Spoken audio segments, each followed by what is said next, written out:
Tensions between the United States and Germany are rising, with the US considering reducing its troops in Germany. Let's examine this issue. Let's take a look. This time, President Trump of the United States announced that he is considering reducing the number of US troops stationed in Germany. President Trump stated that the United States is looking into the possibility of reducing its troops in Germany and that a decision will be made soon. Because the post was only on Truth Social, it lacked details about how many troops might be reduced.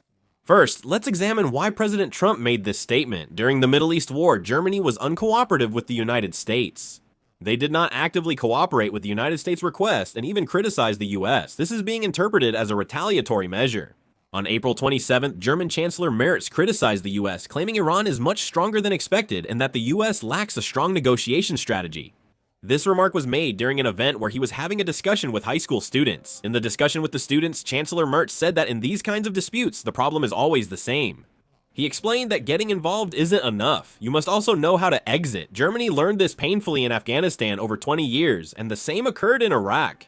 And Chancellor Merz of Germany explained that it is quite clear the United States entered this war without a strategy, making it even harder to end the conflict. He said that the United States is currently being humiliated by Iran. Chancellor Merz repeatedly emphasized that the United States did not consult with Europe before the war, and it seems he intended to highlight the message that the responsibility for the aftermath of the war lies with the United States. Chancellor Merz of Germany also proposed sending troops to support the reopening of Hormuz, but he stated that this would only be possible after the end of hostilities. Germany has continued to issue statements criticizing the United States. In fact, from Germany's perspective, this is understandable. After all, the United States went to war without even consulting with its allies like Germany. Germany has also suffered significant economic losses due to this war. Last week, Germany lowered its growth forecasts for this year and next year. They lowered it from the previous 1.0% to 0.5%, and the forecast for 2021 was also reduced from 1.3% to 0.9%. At the same time, they are pinning this downward adjustment mainly on the Middle East war. For Germany, it's like a bolt from the blue, so they are not showing a friendly attitude toward the current Trump administration. But President Trump seized on this. Since Germany is criticizing the United States and not cooperating properly, it seems that the US is taking retaliatory measures by raising this issue and even bringing up the option of reducing US troops stationed in Germany. So far, President Trump has only posted on Truth Social. However, if he moves forward with cutting US troops in Germany, it will impact more than just US forces in Europe. But also the US forces stationed in Korea could be affected, since the US troops in Germany are a key base that hosts the headquarters of the US European Command and Africa Command. Furthermore, the reason this statement is drawing attention is because President Trump has often suggested changing US troop deployments abroad, but this is his first mention of reducing forces in Germany, which is attracting extra attention. What does this mean for Korea? President Trump is increasing retaliation against countries he asked to send warships to the Strait of Hormuz or responding uncooperatively. For Spain, reports suggest possible expulsion from NATO, while for the UK, renewed discussions over the Falkland Islands have resurfaced the conflict with Argentina. Additionally, there is even talk of reducing US troops in Germany, showing these retaliatory actions are expanding. President Trump urged several countries, including Korea, via Truth Social in March to send warships to the Strait of Hormuz, but Korea responded cautiously. As a result, President Trump continued to criticize allied countries, including Korea, afterwards. Because of this, some speculate he might retaliate against Korea, as with Germany using the USFK card. It makes sense. If dissatisfaction with allies is shown by adjusting troop deployments, USFK could also be targeted for changes. Recently, the United States has focused on modernizing the ROK-US alliance, prioritizing roles and redeployment instead of troop numbers. President Trump has often voiced frustration that South Korea receives US defense support against North Korea but did not help in the Middle East war. There is a strong possibility that this measure could expand to cover trade and overall security. Fortunately, Secretary Hegseth, the Secretary of War, has been praising South Korea as a model ally, although this is somewhat out of step with President Trump. Secretary Hegseth told Congress the Department of War is prioritizing expanding defense cost sharing in the Indo-Pacific. He said South Korea is a model ally, meeting new global defense spending standards and promising to take the lead in defense against North Korea. He also said that our allies are not powerless. They are countries capable of doing much more on their own than they have so far, and now it's time for them to step up. He mentioned that Japan is already doing so. He even revealed a specific list.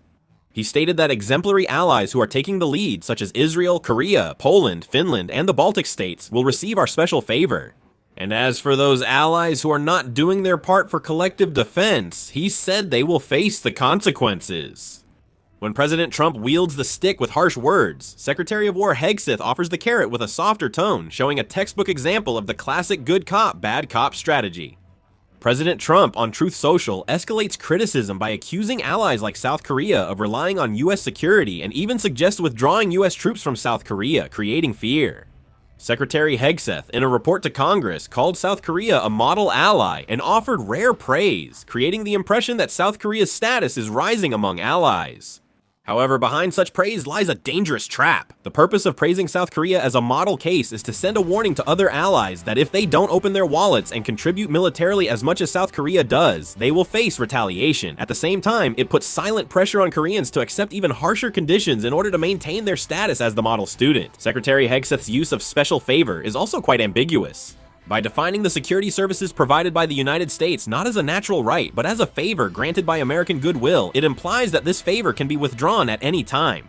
In other words, if Korea wants to remain a strategic asset for the United States as it does now, it is under pressure not only to fully accept America's demands regarding defense cost sharing, but also to take for granted the dispatch of combat troops to dangerous areas like the Strait of Hormuz. We shouldn't be reassured by Hegseth's praise because all Trump administration diplomacy is driven by cost-benefit calculations. The evaluation that Korea is exemplary is only valid when we are acting in line with America's national interests, and if we show even a lukewarm attitude toward cooperating in the Iran war or face difficulties in the defense cost negotiations, it means we could become a target of retaliation at any time, just like Germany or Spain.